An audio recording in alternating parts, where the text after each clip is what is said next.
ಇರಾನ್ನಲ್ಲಿ ಸಿಲುಕಿರುವ ಭಾರತೀಯ ನಾಗರಿಕರನ್ನು ವಾಪಸ್ ಕರೆತರುವ ಭಾರತದ ಸಿಂಧು ಕಾರ್ಯಾಚರಣೆಯ ಎರಡನೇ ಹಂತದಲ್ಲಿ 290 ನಾಗರಿಕರು ಮಷಾದ್ನಿಂದ ದೆಹಲಿಗೆ ಸುರಕ್ಷಿತವಾಗಿ ವಾಪಸ್ ಕರೆತರಲಾಗಿದೆ.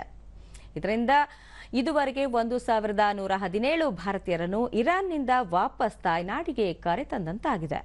ಭಾರತದ ಮನವಿಯ ಮೇರೆಗೆ ಇರಾನ್ ತನ್ನ ವಾಯುಗಡಿ ನಿರ್ಬಂಧವನ್ನು ತೆರವುಗೊಳಿಸಿ ಭಾರತದ ವಿಮಾನಗಳಿಗೆ ಅವಕಾಶ ಕಲ್ಪಿಸಿಕೊಟ್ಟಿತ್ತು.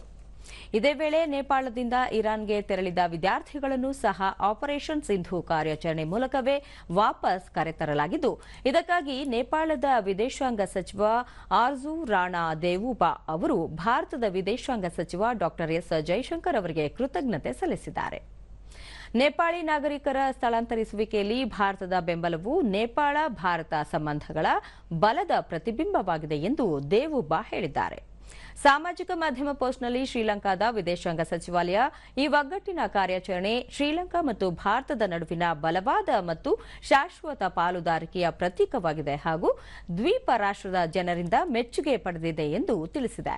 ನೇಪಾಳ ಮತ್ತು ಶ್ರೀಲಂಕಾ ಸರ್ಕಾರಗಳ ಕೋರಿಕೆಯ ಮೇರೆಗೆ ನೇಪಾಳ ಮತ್ತು ಶ್ರೀಲಂಕಾದ ನಾಗರಿಕರನ್ನು ಸ್ಥಳಾಂತರಿಸಲು ಪ್ರಯತ್ನಗಳನ್ನು ನಡೆಸಲಾಗಿದೆ ಎಂದು ಇರಾನ್ನಲ್ಲಿರುವ ಭಾರತೀಯ ರಾಯಭಾರ ಕಚೇರಿ ತಿಳಿಸಿದೆ.